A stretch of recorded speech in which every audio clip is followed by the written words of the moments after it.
Assassins of Brush and Blade, a Scions of the Black Lotus story. Written by J.C. Kong. Narrated by Natalie Naudus. When stealing keys from a trader's robes, Jia found that distractions usually worked best. Tonight, she was the distraction. Well, she and Lilian, who lounged beside her on a dragon-carved chaise. After all, males were predictable. Even in a spacious gallery filled with legendary works of magic-evoking art, Jia could count on drunken noblemen paying more attention to a pair of kissing courtesans. Whatever she and Lilian normally did behind closed doors would bore a man, so they'd scripted this blatant display to titillate a male's taste, or lack thereof. Lilian's lilac gown, an imitation of imperial court fashion, emphasized the curve of her neck and collarbones as she leaned in. Her honeysuckle scent intoxicating, she brushed soft lips from the tip of Jia's tapered ear down her jawline. Apparently, Jia was just as gullible as a man. The fluttering butterfly technique, meant to arouse anticipation with unpredictability, sent shudders up and down her spine. They'd have to try this again, in private. Now, though, Jia had to focus on the task at hand. She forced her eyes open, just in time to catch their clan sister's signal. One had lifted the moonstone key from their wealthy host's sash. Lost in her exultation, Jia had almost missed it. Some cell leader she was, failing to execute her own scheme because she was enjoying herself. With a finger, she traced clan code across Lilian's nape. Key retrieved, passed off. Lilian's lips lingered on Jia's neck before she pulled back, her gaze heavy and longing. They'd been best friends for most of their lives. Something more, yet unacknowledged, had blossomed between them in the past half-year. Heart-squeezing, Jia felt like a snake beguiled by a foreign snake charmer. Perhaps this was how the last dragon, Avarax, had felt when he was sung to sleep with a dragon song. The only thing that could have made my chaise look better was the two of you on it. Mr. Guan clapped, his gold rings clinking together. Careless whispers between the floating world sheets suggested the wealthy merchant's involvement in a plot against the Emperor, and that the answers were tied to missing dragon arts. Jia shifted her attention to the 5 other slobbering men surrounding them. There might be enough drool between them to relieve the drought in the Central Valley. They, like Guan, showed no sign of having witnessed one's sleight of hand. Despite Jia's own near misstep, the plan was on schedule. Next, she had to extricate herself from the semicircle and acquire the vault key. She tapped on Lilian's arm. Now. Lilian let her outer gown slip off her shoulders and into the crooks of her elbows as she rose and bowed. It's a beautiful collection, Mr. Guan. I would like to add you to it. With Guan's eyes joining the others on Lilian's cleavage, it was the perfect time for Jia to escape. Burying her disgust, Jia used Lilian as a screen and slipped out of the semicircle. Her dark, modest dress, suited for a courtesan in training, allowed ease of movement and would help her blend into shadows. Its high collar mostly hid the mark Lilian's mouth had just left on her neck, even if she could still feel its echo. She'd have to cover it with concealer soon, lest one of these rakes think her fair game. Of course, every lord and wealthy merchant who ever visited the floating world had heard of her, the Chrysanthemum Pavilion's exotic half-elf, with a record bid on her virginity. Still, if one of these men didn't know any better, she'd have to stage an accident leading to a broken finger, or 3. Cologne hung heavy in the air. The clashing mix of citrus, wood, spice, musk, and desperation made her head spin. Magic emanated from hanging scrolls, furnishings, and sculptures, but the clan had trained her to resist the enchantment bound in their intricate patterns. She picked her way across the wood floors, keeping to men's backs as they squabbled over courtesans. Each of the floating world's 12 great houses had sent 3 full-fledged blossoms, as well as a floret like Jia. Ostensibly there for record-keeping, the latter were off-limits, but would attract bids for their plucking. Jia, of course, was also here at the behest of the Emperor. Out of the 48 girls present, she located the 6 secret Black Lotus clan sisters under her command. Yang Yang now had the key. She was sitting on a lord's lap, giggling at his bad joke, and slipped the round stone into Jia's palm as she passed. Her fingers closed around the smooth edges. With her other hand covering Lilian's brand on her neck, she continued toward the atrium. Just a few more steps. A large form stepped into her path. She looked up. Unlike the lords and merchants in their colorful silk robes, this guest wore a black satin shirt with gold-embroidered cuffs and collar and matching black pants with gold trim. Gold rings with squiggly engravings glittered on his fingers. Instead of silk slippers, he wore black leather boots. The dashing outfit suited the man himself, with his curly brown hair and large, light blue eyes. His bow emphasized his foreignness, with one hand on his stomach and another extended to his side. She squirreled the moonstone into her sash as she set both hands in front of her and bowed low. the deliberate motion lacking the feminine grace expected of even a first-year seedling in the floating world. In the corner of her eye, she checked the time, glancing through the atrium windows. The iridescent moon hung in its permanent location in the sky, not far from the rising elliptic blue and smaller white moons. With it now waxing halfway to its third gibbous, she only had a quarter phase to cross the villa grounds and find the vault. He set 2 fingers under her chin and drew her head up. His leer took her in. As a foreigner, he wouldn't know who she was, nor that it was forbidden to touch a Floret. When he spoke, his thick accent flowed like honey, not smooth and sweet, but as if it gummed up his mouth and he struggled to get the words out. You are an exotic little whore. Whore? He clearly didn't understand the difference between a common streetwalker and an esteemed blossom of the floating world. Swallowing her irritation, she stepped back and dipped her chin. Thank you, my lord. He followed, boxing her against the archway between the gallery and atrium. While his earthy cologne might have smothered his fermented milky smell to a human nose, Jazz wrinkled at the stench. That, combined with his looming body, overwhelmed her senses.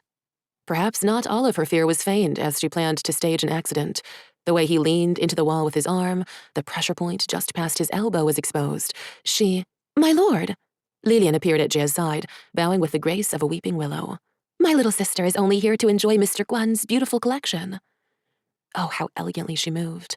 A mix of envy and appreciation coursed through Jia. Please forgive my foreign guest, Miss Jia. Guan shuffled over and claimed Lillian by resting a hand on her hip.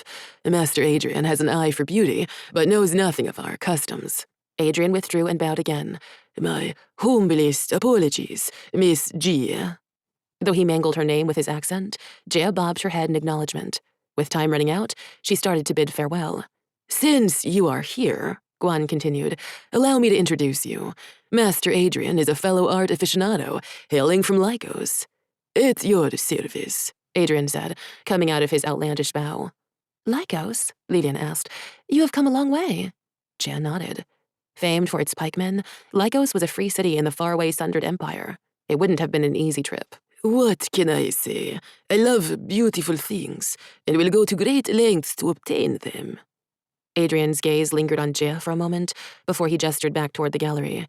I must thank my cousin for inviting me. Cousin? The 2 men looked nothing alike. There was just enough time to satisfy Jia's curiosity. If I may ask, how are you related? Very distant cousins. Olive Guan's straight white teeth gleamed. We are both descendants of the last imperator of Arcos. Jia studied them.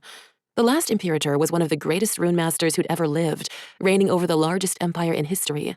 After the hellstorm shattered the world 3 centuries ago, the people rose up against the runemasters, killing most and destroying all texts on their magic. With the imperator's blood in Adrian's veins, he might have been able to inscribe runes and evoke their magic, had all knowledge of the art not perished along with the runemasters.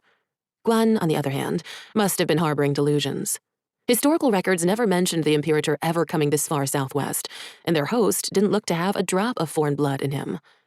You're wondering how that could be. Guan's grin widened even more. My ancestor was an ambassador to Arcos, and he married one of the imperator's grandnieces. So, not a direct descendant. Jia suppressed a snort. As for me, well, the imperator had a large harem. Adrian's eyes roved over her and Lillian. How I envy him. Jia wasn't sure how many baths she'd need to take to wash away the stains his leer left. She edged closer to Lillian, as if that would provide any protection from his hungry eyes. Guan waved a dismissive hand.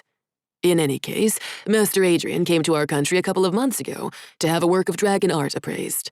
How did he acquire it? Lillian asked. The Imperial Court is protective of our people's magic and hasn't allowed the export of dragon arts since the Hellstorm. This is sadly true. Adrian laughed, a grating sound reminiscent of a donkey's bray. However, I am fortunate to own a war banner gifted by the last Yu Dynasty Emperor to the last Imperator before the Hellstorm. Guan nodded.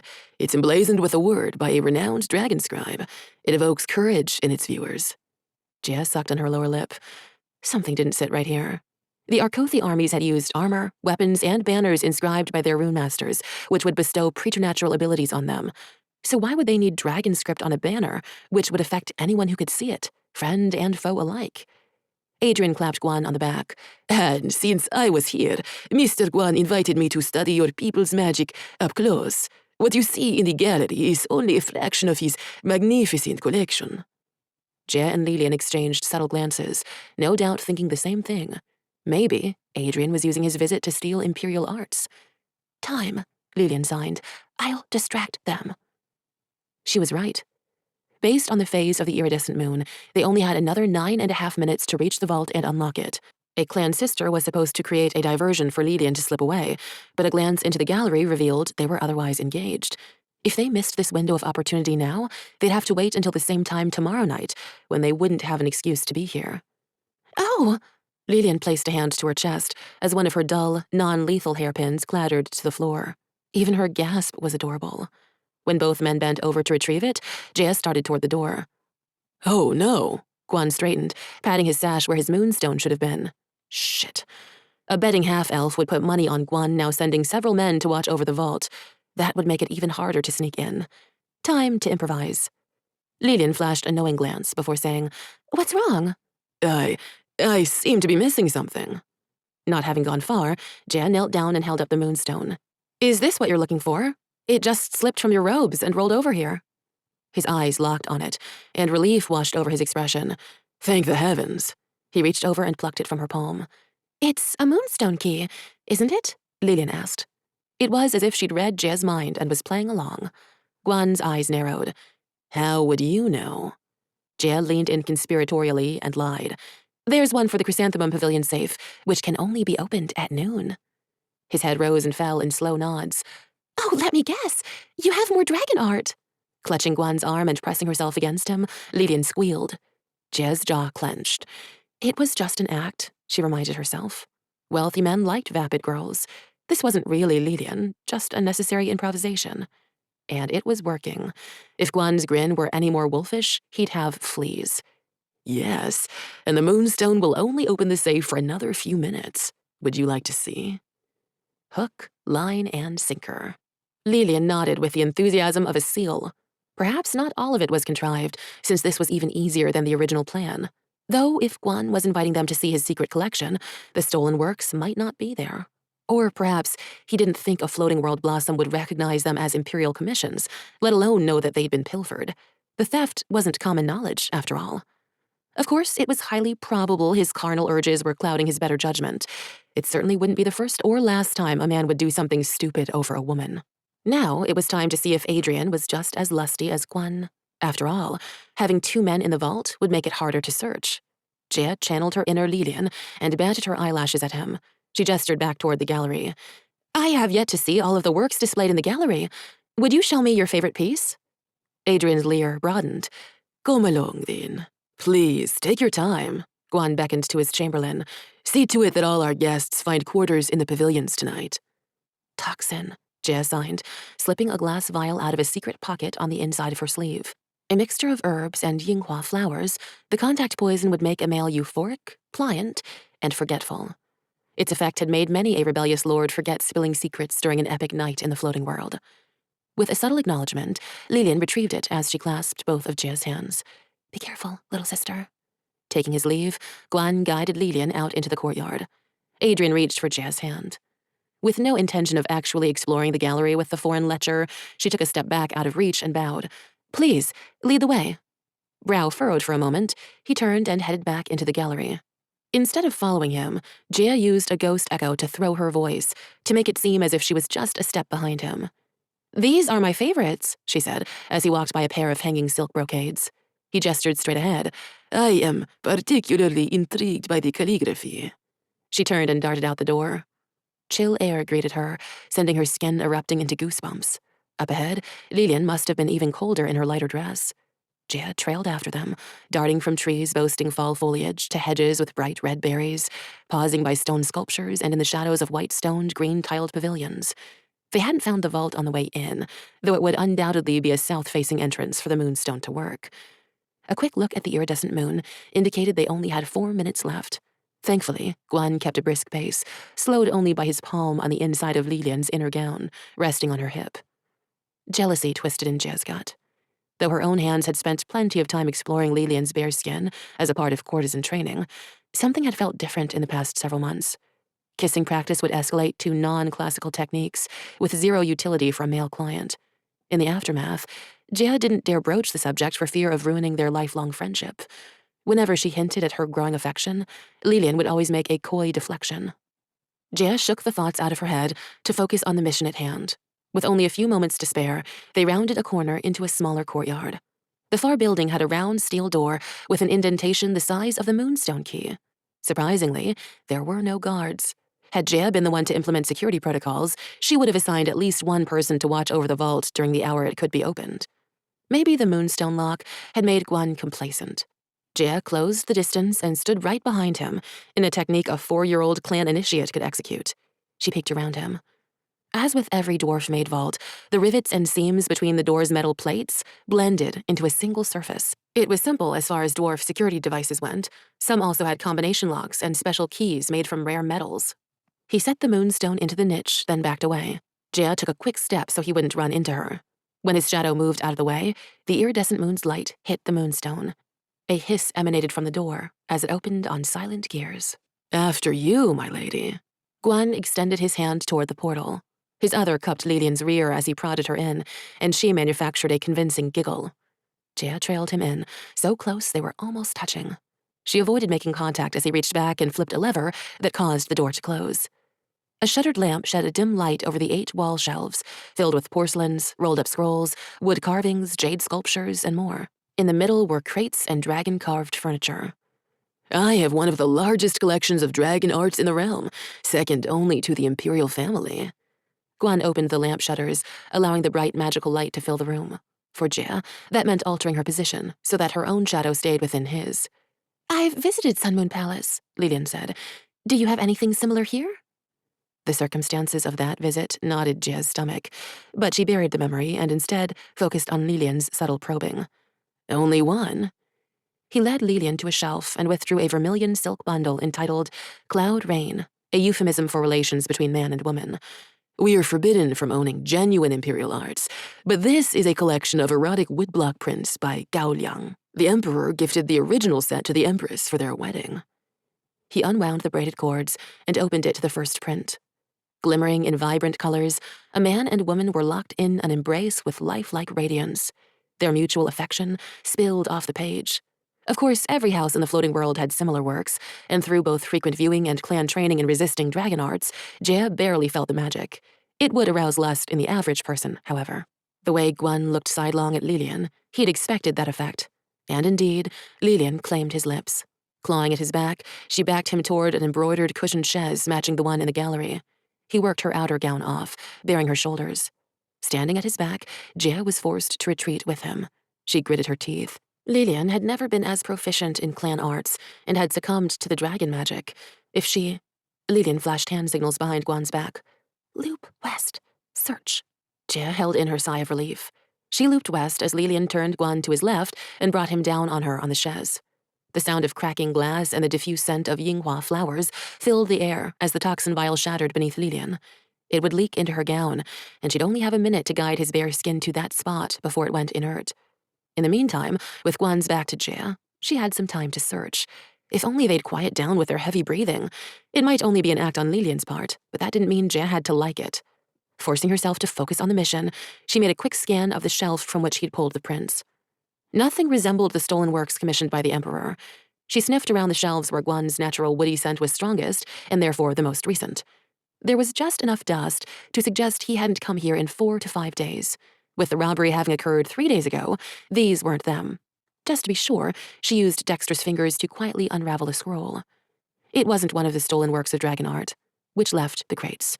From where Guan straddled Lilian on the chaise, back to Jia and hands roving who knew where, the boxes stood in his line of sight. Jia sucked in her lower lip. The chances of the toxin working had fallen lower than Guan's trousers. From what she could see past Guan's form, it appeared as if Lilian was still mostly clothed for now. It wouldn't be long before he took it further. Edging over to meet Lilian's gaze, Jia pointed behind the chaise. "The crates," she mouthed. Lilian hid a quick nod as she threw her head back in response to Guan's fondling. Only a man, secure in his own prowess, would believe such a contrived reaction. Gesturing Jia down and to the west, she hooked one of his legs with her heel, bucked her hips to the side, and rolled him over so that she now mounted him. "Oh," he gasped. The flawless execution of Black Lotus grappling technique stirred Jia's heart even more than the magic woodblock prints. And now, Lilian was blocking Guan's view. She glanced over her shoulder and winked. "Get back to work," she mouthed. Picking her jaw off the floor, Jia kept low and crept over to the crates on the other side of the chaise, where only Lilian could see her. A sour smell lingered amidst the scent of freshly milled wood. She eased the top off one and looked. Packed in rice paper, porcelain dishes with dragon-scribed blue dragons evoked a sense of joy. The 5 claws on each of their 4 feet indicated they were from the imperial kiln. She worked one out and held it up. Lilian gave a subtle nod. So Guan was the culprit. Forcing herself to ignore his hands on Lilian, Jia returned the dish to the crate and set the top back on. Another box contained dragon-woven embroidery, also wrapped in rice paper. The scent was different with a third crate, sweet like rice, with traces of sourness. Empty, save for fresh broken rice. Jia scooped some up on a finger. "Desiccant," Lilian mouthed. If Guan wanted to keep the contents dry, the box had likely held the missing calligraphy and paintings. Jia sniffed the area again. The sourness, it was stronger than Guan's smell around the box. She signed, "Adrian was here. Let's get out." It took no words between them. As Jia drew closer, Lilian brought her chest into Guan's face. She rose higher, leading his head high above the back of the chaise. Jia crossed her arms around his now exposed neck and squeezed. Lilian sunk her weight into him, burying his brief struggle. Jia almost felt bad for him. But what lecher would mind passing out with his face in a beautiful woman's ample bosom? And he was a conspirator in stealing imperial art. They only had a few moments before he came to. "These aren't the original crates." Lilian jumped up and retrieved her outer gown. "They'd use elderwood, and it would be branded with the imperial sigil." Jia unwound Guan's embroidered sash, catching the moonstone before it hit the floor. She modulated her voice using the clan's mockingbird's deception to imitate Adrian. "They must have transferred them to these crates, possibly as a shipment to Lagos." "The accent is right, but your pitch is a little too low." Not needing to be told the plan, Lilian untied her own sash and blindfolded him. "Wouldn't the customs officials check them first?" "A large enough bribe would get them to look the other way," Jia snorted. Lilian gave a thumbs up. Perfect imitation of his voice. Together, they pushed the chaise so that Guan's back was to the door, then came up behind him. Jia patted him on the cheek and imitated Adrian's voice. "Wake up, sleepyhead." Groaning, he pulled at the bindings. "Help!" Lilian whimpered, knowing Jia's plan without needing to ask. "Adrian tied me up." Struggling against his sash, Guan craned his neck east, then west. What happened?" "I poured a mild toxin into your rice wine," Jia said in Adrian's voice. "Why? What about our plan?" "What plan?" Jia exchanged glances with Lilian. "What about it?" "The plan." Guan tilted his head toward Lilian. So he wasn't going to reveal more with Lilian in the room. Jia said, "I want more than just the art we stole from the Emperor. I want your entire collection." "You bastard!" He jerked at his bonds again. Jia imitated Adrian's annoying laugh. "You have to find me first." "You think you can leave my villa without me allowing it? I'll get you, and nobody will care what happens to some foreigner." "Only if you can find a way to untie yourself. Now I shall take my leave. I'll take this pretty courtesan too." With Guan cursing every god under the sun, Lilian sobbed, even as she flipped the lever to the door. It slid open. Once they were out, Jia set the moonstone into the niche. If it worked like most of these vaults, the door slid shut, cutting off Guan's voice. The blue and white moons had risen higher, and the iridescent moon now waxed past its third gibbous, indicating half an hour had passed. "So Adrian is in this villa somewhere," Lilian said. "Can you track him?" "Of course you can." With an alluring smile, she tapped Jia's nose. "Not if you overwhelm my poor nose," Jia pouted. "I know where that finger has been." Batting her eyelashes, Lilian sucked on the finger. Jia chuckled. Sniffing the night air, she kept to the shadows, Lilian a few steps behind as they headed back toward the gallery building. They paused at times to let a servant or an intoxicated lord with a blossom on his arm pass by. Soon, though, Adrian's scent of earth mixed with sour milk grew stronger. She followed it until they arrived at a pavilion deep inside the compound. Though made of white stone with steep, green-tiled eaves like the rest of the buildings in the villa, something about it felt off. It was aesthetically imbalanced. To the east of the main entrance, light spilled through the decorative script carved into the first-floor window shutters. As they crept over, the smell of freshly milled and stained wood grew stronger. Dark flecks marred the shutter's finish. They peered through. With bookshelves lining the wall, it looked to be a study. Adrian leaned over a long table, gold-handled brush sweeping over an unfurled scroll of calligraphy. Several more, rolled and unrolled, lay at the side, along with writing instruments made of bone, ivory, and precious metal. Could he even read a script so different from his native alphabet? Imperial markings. Lillian traced code on Jia's back. Jia nodded. Here were the missing scrolls. Guan had mentioned a plan he and Adrian were collaborating on. But why is he defacing the art? Look at the way he's standing. Lillian pointed at his legs, visible beneath the table. His knees were bent, feet now bare, his toes curled, digging into the tiled floor. Jia held in a gasp. It was just like dragon artists. They hold that stance to connect to the earth. That's what I was thinking, Lillian's head bobbed. A foreign dragon scribe. It shouldn't be possible, though why was he altering a finished masterpiece? Let's get word to the clan. The Emperor will send troops to raid this place. The building's aesthetic imbalance. She took 3 steps back and scanned the facade again. Though the characters carved into all the shutters matched, the ones by the study looked different. The wood was newer. Adrian mumbled something unintelligible. The script in the shutters flashed. Lillian staggered back, bare arm covering her eyes, then started to collapse. Jia started towards her. The shutters swung open. Hands reached out of the window, seized Lillian, and dragged her in. The shutters closed as Jia reached them, and Adrian spoke again. Jia turned her head and jumped back. This time, however, there was no flash. She looked back and saw a different set of characters glowing green. The open spaces were now filled with darkness, and no sound escaped. Rune magic. It was supposed to be lost, and here Adrian was appropriating dragon arts. How was it even possible to mix 2 forms of sorcery? With a tentative hand, she reached for the shutter. A jolt made her arm go limp. She had to get to Lillian. Jia ran to the door and found it unsurprisingly locked. Checking to make sure there were no other scripts or sigils, she pulled lockpicks from her hair. She fumbled with the tumblers, but even with her numb fingers, it yielded. Jia shouldered the door open and burst into a foyer with gleaming hardwood floors. A key slid into the lock of the study door. She sent a thrust kick at it, and it slammed into someone who made an Adrian-like grunt. Drawing a bladed hairpin, she kept low as she swept in. A rapier blade thrust into the space where her gut would have been had she been upright. She leaped into a forward roll, avoiding the downward slash, then sprang to her feet and took in the surroundings. His sword knocked the hairpin out of her hand. Lillian lay near the window, unmoving. Just out of range, Adrian faced her, rapier in one hand, dagger in the other. You're more than just a whore, aren't you? Put your hands on your head. He flicked his sword upward. She glanced at Lillian. Her chest rose and fell, and it didn't look as if he'd done anything to harm her. Yet. Maybe there were a few seconds to trawl for information, to stroke his male ego. She put her hands on her head in surrender. You know how to create and invoke runes. I thought all rune masters were dead and your texts destroyed. Clearly no for the first, and mostly yes to the second. He smirked. The mobs couldn't kill all of our ancestors, and there are many of us who don't even know they have the gift of inscribing runes. I was one of those, until I fell in with a cabal that knew the rudiments of patterns and materials. This fit into what little the clan knew and taught about runes, that different ingredients and tools could affect the strength and longevity of their magic. Exploiting the male need to impress pretty girls, she said. But you went beyond that. Yes, I noticed the dragon art war banner had a similar feeling to runes. His expression remained cautious. When I came here, I learned to borrow dragon arts to create new forms of runes. So that's why he'd come to Cathay. Compliments would only distract him for so long. It was time to antagonize and thus unbalance him. So you're not a rune master, just someone who corrupts our magic.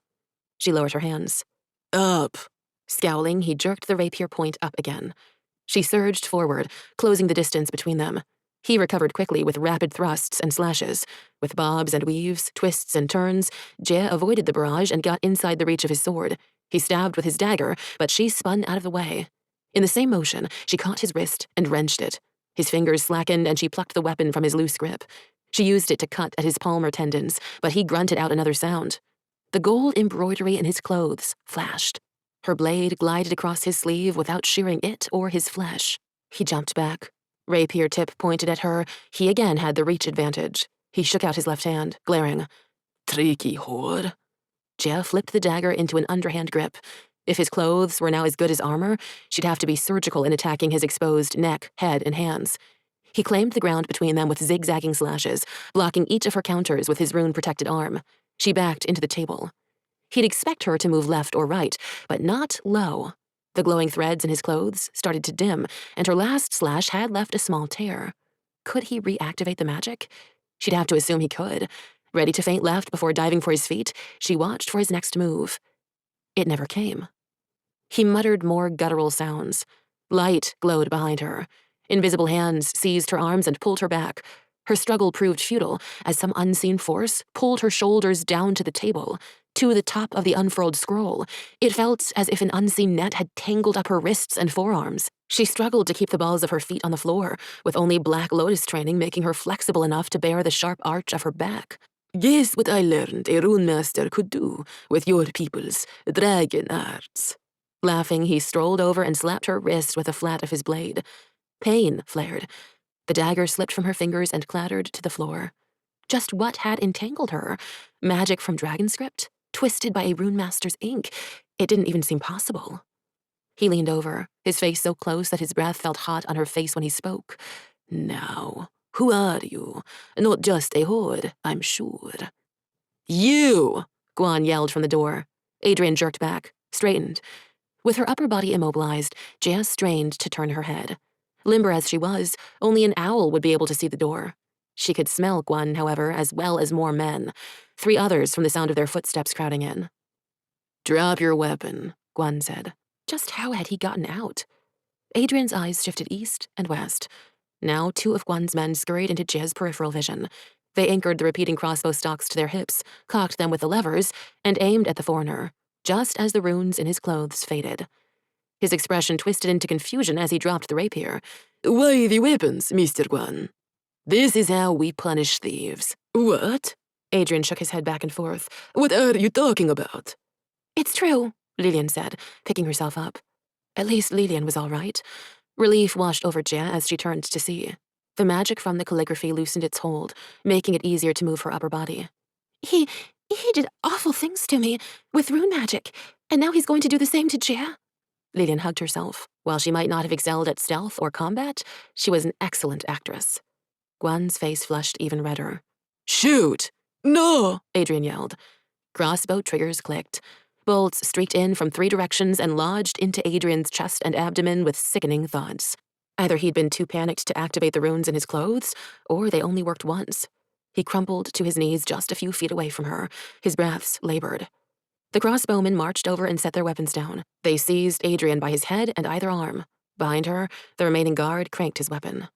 Lillian rushed over to Jaya's side. Are you all right? Tugging against the magic binding her arms to the table, she gave a tentative nod. With the 3rd guard at his side, Guan stalked over and leaned in, face close to Adrian's. You planned to leave me to die while you stole my collection. I'm going to make the rest of your short life very long. It's not me. Adrian's voice came out in rasps. He tried to shake his head, but the guards held fast. Horse. Guan froze. Jaya's heart raced, even as she tested the magic bonds again. They were easing up, but still strong enough to leave her hands useless if Guan decided to believe the foreigner. She exchanged glances with Lillian. Whores. Guan looked over his shoulder, eyes narrowing. In the vault, it was courtesan, a word I don't think our guest knows. He'd figured it out. Searching with her foot, Jaya found the dagger. She seized it in her toes.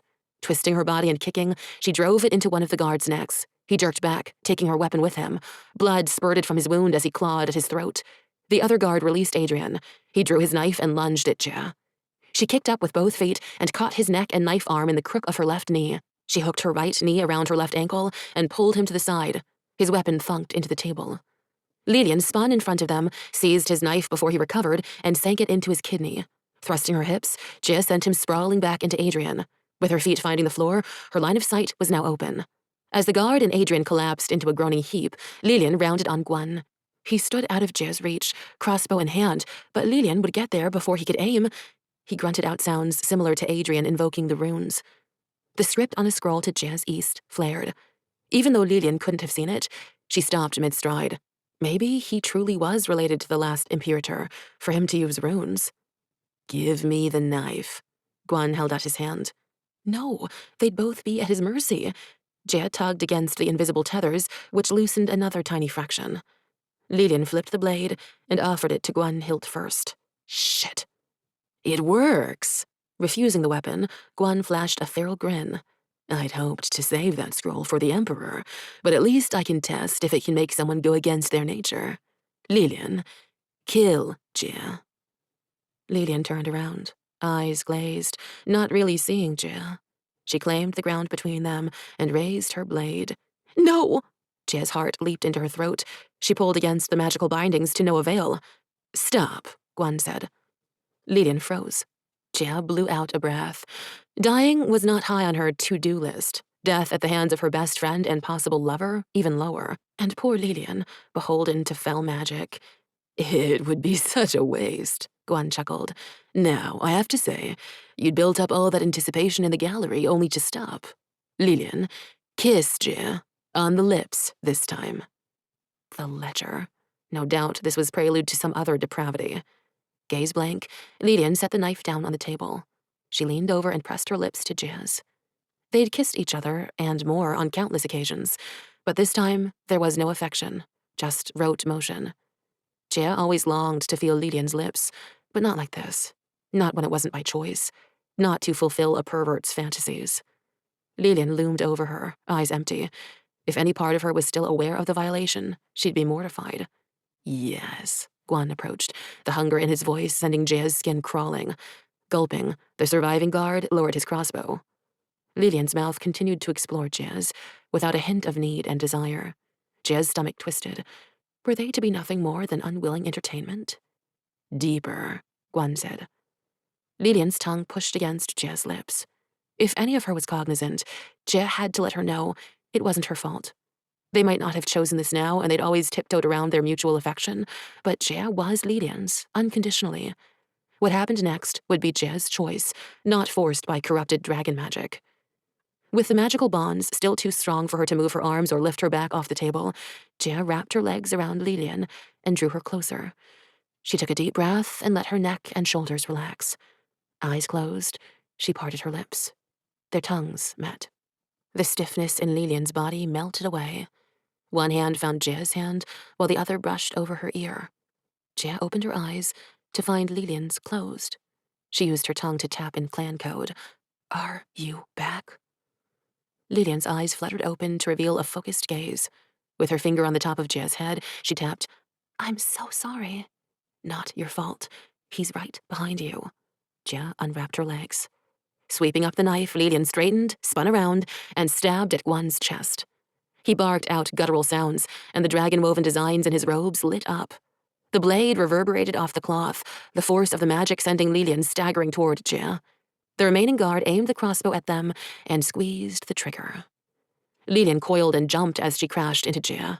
Understanding her intention, Jia kicked her legs up and back. Their combined momentum flipped the table onto its side, wood splintering as the bolt hit where they'd been.